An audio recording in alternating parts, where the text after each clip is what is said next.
গাজলের আনন্দপল্লী শ্রী শ্রী শ্যামাকালীর পুজো ৩৭তম অনুষ্ঠিত হয়ে গেল সিদ্ধেশ্বরী সংঘের পরিচালনায় ব্যাপক উৎসাহ উদ্দীপনার মধ্য দিয়ে। নিয়ম নিষ্ঠা ভক্তি শ্রদ্ধাভাবে আনন্দপল্লী শ্রী শ্রী শ্যামাকালী পুজো অনুষ্ঠিত হয়ে গেল বিভিন্ন সাংস্কৃতিক অনুষ্ঠানের মধ্য দিয়ে। এই আনন্দপল্লী শ্রী শ্রী শ্যামাকালী পুজো উপলক্ষে রবিবার রাতে দুস্থদের মধ্যে ৪০০-র অধিক বস্ত্র বিতরণ কর্মসূচির আয়োজন করা হয়েছিল। গাজলের বিশিষ্ট সমাজসেবী রাজু সিংয়ের উদ্যোগে ও সিদ্ধেশ্বরী সংঘের পরিচালনায়।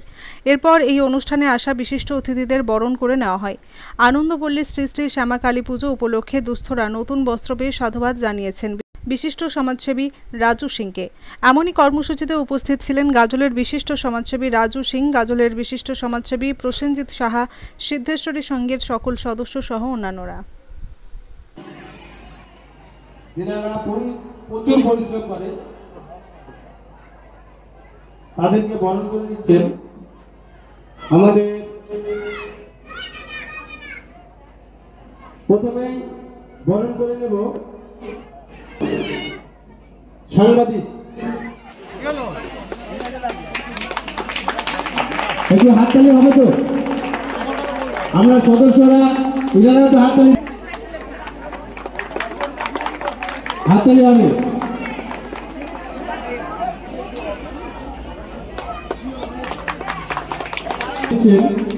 মাননীয় সমাজসেবী রাজু সিং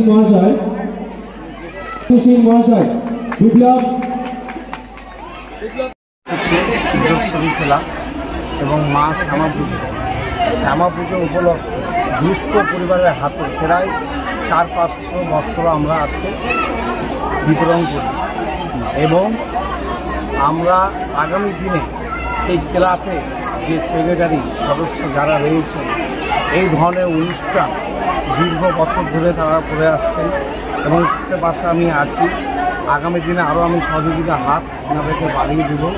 সুস্থ স্বাভাবিকভাবে শান্ত শৃঙ্খলা বুঝিয়ে প্রশাসনিক নিয়ম মেনে আজকে এই মেলার আয়োজন করা হয়েছে।